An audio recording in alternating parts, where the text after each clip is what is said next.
Hello friends, இன்றைக்கி வீட்டில் lunch வெண்டைக்காய் புளிக்குழம்பு. வெண்டைக்காய் புளிக்குழம்பு எப்படி செய்கிறதுன்னு வாங்க பார்க்கலாம். முதல்ல வெண்டைக்காவை நல்லா நறுக்கின்னு கொஞ்சம் குக்கரில் எண்ணெய் விட்டு வெண்டைக்காவை நல்லா வதக்கி எடுத்துக்கோங்க. அப்போ தான் ஒட்டாமல் வரும். வதக்கி எடுத்து தனியாக பாத்திரத்தில் கொட்டி வச்சுக்கோங்க. அடுத்தது குக்கரில் எண்ணெய் ஊற்றிக்கின்னு சோம்பு வெந்தயம் போட்டு நல்லா தாளிச்சிக்கின்னு வெங்காயம் தக்காளி பச்சை மிளகா போட்டு நல்லா வதக்குங்க ஃப்ரெண்ட்ஸ். நல்லா பொன்னிறமாக வதக்குங்க. எந்த அளவுக்கு வதக்குறோமோ வெங்காயம் தக்காளிலாம் நல்லா டேஸ்ட் வரும் ஃப்ரெண்ட்ஸ். நல்லா வதக்கி எடுத்துக்கின்னு கூடவே தக்காளியும் சேர்த்து நல்லா வதக்குங்க.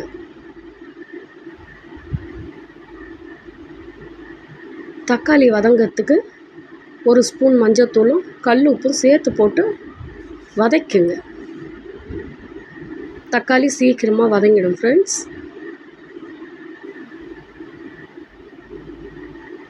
வெங்காயம் தக்காளி எல்லாம் வதக்கின அப்புறம் வதக்கி வச்ச வெண்டைக்காவை எடுத்து அதையும் சேர்த்து வதக்குங்க.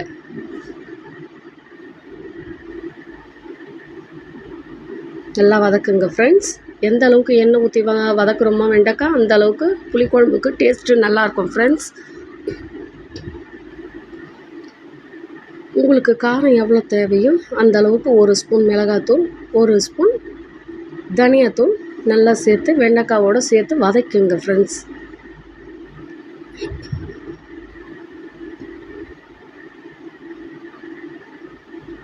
நல்லா வதக்கின அப்புறம் உங்களுக்கு எந்த அளவுக்கு புளிப்பு சுவை தேவையோ அந்த அளவுக்கு புளியை போட்டு நல்லா கரைச்சி தனியாக எடுத்து வச்சுக்கணும். அப்புறம் ஊற்றிக்கோங்க.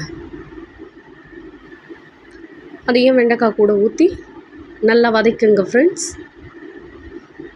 தேவைக்கு 1 டம்ளர் தண்ணி கூட சேர்த்து ஊற்றி நல்லா கிளறி விடுங்க.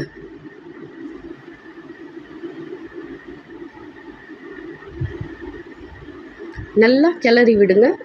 குழம்பு தயார் ஃப்ரெண்ட்ஸ்.